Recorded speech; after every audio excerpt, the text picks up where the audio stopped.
Oi, oi, tudo bem? Você tá legal? Tá acompanhando direitinho as nossas aulas? Se você pulou alguma aula ou chegou nessa aqui sem querer, então lembre-se que isso aqui faz parte de uma playlist sobre termologia e nós estamos estudando aqui um pouquinho sobre as dilatações. A primeira aula foi sobre escalas termométricas, a segunda e terceira sobre dilatação térmica de coisas sólidas.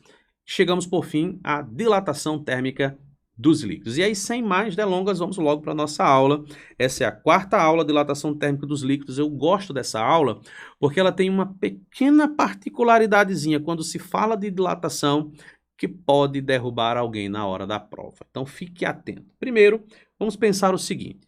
Eu quero que você imagine aqui comigo, deixa eu pegar aqui uma caneta. Imagine um recipiente contendo um líquido, que não tem que ser necessariamente água, tá bom? Até pode ser, mas qualquer líquido. Então, vamos imaginar aqui um recipiente. Pronto. E que esse recipiente, ele foi preenchido com um líquido até a borda, aqui em cima, certo? Então, ele está aqui, ó, completamente cheio. Poderia também analisar sem estar completamente cheio, mas assim fica mais fácil. E aí ele tem uma certa temperatura, certo? Vamos colocar aqui, aqui ó, anotar aqui a temperatura inicial. E ele tem um volume inicial. Eu já vou inventar até um número aqui, para ficar fácil da gente compreender. Vamos imaginar que o volume inicial era de 1000 ml, 1000 mililitros, tá bom?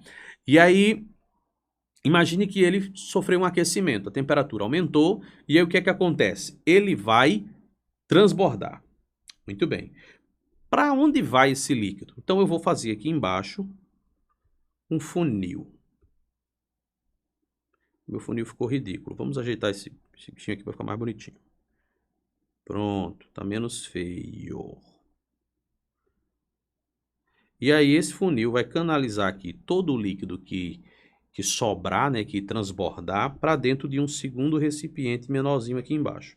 Esse recipiente não precisa fazer muito grande, porque vai transbordar pouco, certo? E aí vamos imaginar que houve um aumento de temperatura, e aí lá na questão você viu que ele transbordou isso aqui, ó. Vamos inventar um número para isso aqui. Vamos dizer que aqui dentro tem-se um volume de 200 mililitros, tá bom? 200 mililitros é o que tem aqui dentro. E aí vem a questão. Se eu te perguntar assim, ó, olha, qual que é o volume inicial do líquido? Você sabe, é fácil, é 1000. Ótimo, você entendeu direitinho. Se eu perguntar quanto que transbordou, você vai dizer 200.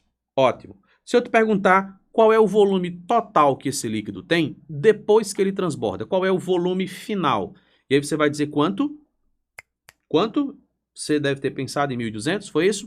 Muito bem. Porque na sua cabeça você pegou o volume inicial e somou com o quanto que derramou, ou seja, quanto que variou o seu volume, o que nos levou a 1.200. Não é isso? 1.000 daqui, mais 200 daqui. Pois é. Estamos parcialmente certos. Isso é uma meia-verdade. Por quê? Porque quando se falar de líquido, você tem duas informações importantes aqui, duas observações. Primeiro, não faz sentido a gente analisar dilatações lineares nem dilatações superficiais, porque quando se fala de líquido, nosso foco é quanto volume aquele líquido tem. Segunda coisa é que o líquido ele é sempre armazenado dentro de um recipiente que é sólido. Sacou agora? Pois é, quando se aquece o líquido, aquece-se também o recipiente. E aí o recipiente que antes continha 1000 ml, agora ele contém mais que 1000 ml. Quer ver o exemplo? Vamos imaginar que o volume esse volume que a gente viu aqui foi do líquido, tá bom? Do líquido. Se eu te perguntasse qual o volume inicial do recipiente, você diria que também é 1000, porque ele está completamente cheio. Então, para o recipiente, também é 1000. Agora, depois de aquecido, deixa eu apagar isso aqui, vamos liberar um espaço. Vamos aqui de azul agora. Pensa o seguinte, o volume, a variação de volume, por exemplo, tem que ser analisado três variações. A variação de volume que o recipiente sofreu é uma delas. Se eu disser para você que o volume do recipiente deixou de ser 1000 e passou a ser 1100, quanto foi a variação de volume dele? Foi de 100. Ou seja, O volume total de líquido dentro do nosso problema não é mais 1.000 nem 1.200, é 1.300. Porque houve um aumento de 100 no recipiente, então o recipiente não cabe mais 1.000, cabe 1.100, tem 1.100 dentro do recipiente e derramaram 200. Então nós temos um total de 1.300.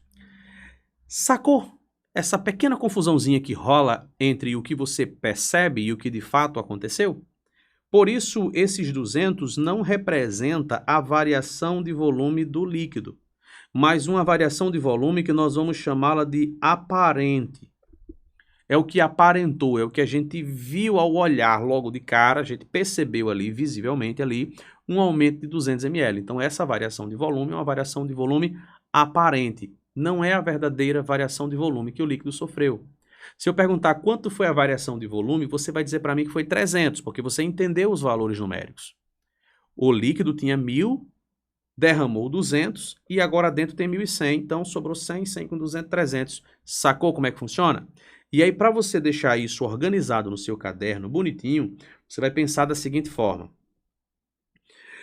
A variação de volume que o líquido de fato vai ter.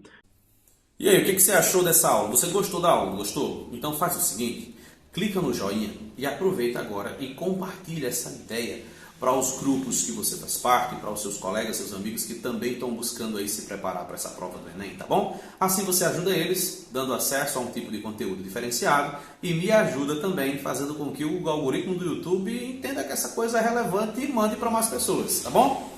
Bons estudos! Você pode chamar de variação ΔV do líquido ou real. Alguns escritores chamam de dilatação real, a dilatação real do líquido. O que importa é que isso aqui vai ser igual ao quanto variou de forma aparente, aquilo que a gente viu, aparente, somado com a variação de volume que o recipiente sofreu. Então, a variação de volume do líquido é a variação que você vê, mais o quanto variou o recipiente que o contém. Existem situações, e é até comum, que a questão diga que é para desprezar a dilatação do recipiente. Se a questão disser isso para você, que você pode desprezar, então você tira isso aqui, ó. Se você tirar isso, então o que você vai ver corresponde ao do líquido, mas somente se houver essa garantia dentro do texto. Senão, você vai ter que colocar a variação de volume do recipiente. Aqui eu quero te chamar a atenção para uma outra possibilidade de pergunta. Como é que se calcula a variação do ΔV do líquido? Seria com o volume inicial que o líquido tem, o coeficiente que representa o líquido e a variação de temperatura. Eu não destaquei aqui o V0, se é do líquido, se é do recipiente, porque como estava completamente cheio, é o mesmo V0 para todos, tá bom? Aqui no meio eu vou falar do aparente. Então seria o volume inicial, o coeficiente que representa de forma aparente e uma variação de temperatura. Já para esse outro lado aqui, ó, o que é que a gente vai ter? O recipiente. E aí o que é que a gente tem aqui no recipiente? O volume inicial do recipiente, um coeficiente que represente o recipiente, e a variação de temperatura. O que eu quero que você note logo aqui de cara aqui, ó, é que todos eles vão ser aquecidos igualmente. Então é o mesmo ΔT, ele pode ser cortado daqui, ó. É como se eu dividisse todo mundo por ΔT. Mesma coisa eu posso fazer com o V0. Todos três têm o mesmo V0, então eu posso cortar também, ó. E aí fica mais simples a minha análise, porque o que é que sobra? O coeficiente que representa o líquido, sobra do outro lado o coeficiente aparente, mais o coeficiente do recipiente.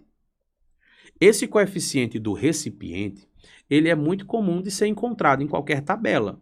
Porque o recipiente, por exemplo, é de vidro, e você olha o coeficiente do vidro. Ele é de plástico, você olha o coeficiente do plástico. Do mesmo modo, esse primeiro, né, que é o do líquido.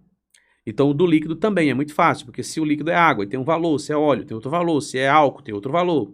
Agora, esse aparente aqui, ó, não tem um valor definido. Por quê? Porque ele é a diferença entre os outros, sacou? Ele é um número que depende de qual é o líquido e qual é o recipiente que está dentro da questão. Pode ser, não é provável, não é comum, mas pode ser que ele seja perguntado. Se perguntarem qual o coeficiente aparente, o que é que tu vai fazer? Vai deixá-lo sozinho desse lado e tu vai passar o outro para cá, ó. Vai ficar, ó, o líquido, o coeficiente do líquido. Esse aqui, ó, vai passar para o outro lado de forma negativa, então ele vai vir para cá menos o coeficiente do recipiente, e isso vai ser igual ao coeficiente aparente. Então, se precisar saber do coeficiente aparente, você já sabe. Pega o do líquido, subtrai do recipiente e o que te sobrar ali é o aparente. Viu aí? Então, fique muito atento na leitura das questões. O processo de interpretação.